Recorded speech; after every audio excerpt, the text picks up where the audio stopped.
संपूर्ण जीवन अधर्म करने के बाद भी दुर्योधन को क्यों मिला था स्वर्ग का स्थान। मित्रों, ये बात तब की है जब महाभारत का युद्ध खत्म हुआ। कौरव तो सभी युद्ध में मारे जा चुके थे। पांडव भी कुछ समय तक राज्य करके हिमालय पर चले गए।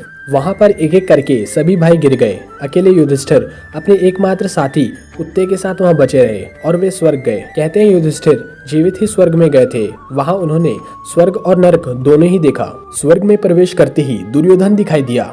अपने भाइयों से भी उनका सामना हुआ। रास्ते में अन्य भाई को गिरता समय प्रश्न करने वाले भीम के मन में यह जिज्ञासा उठी।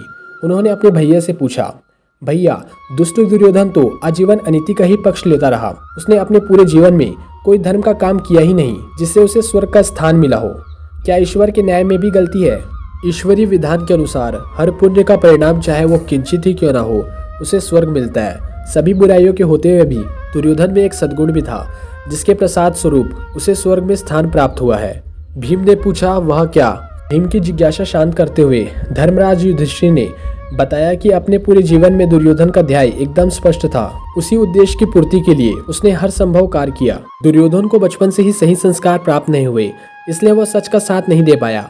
लेकिन मार्ग में चाहे कितनी ही बाधाएं क्यों न आई हो, दुर्योधन का अपने उद्देश्य का कायम रहना उसकी अच्छाई साबित हुई। युधिष्ठिर ने बताया, अपने उद्देश्य के लिए एकनिष्ठ रहना मनुष्य का एक बहुत बड़ा सद्गुण है।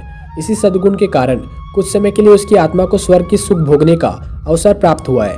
युधिष्ठिर की बात सुनकर भीम की जिज्ञासा शांत हुई और कुछ समय दुर्योधन और पांडव ने एक साथ समय फिर बिताए।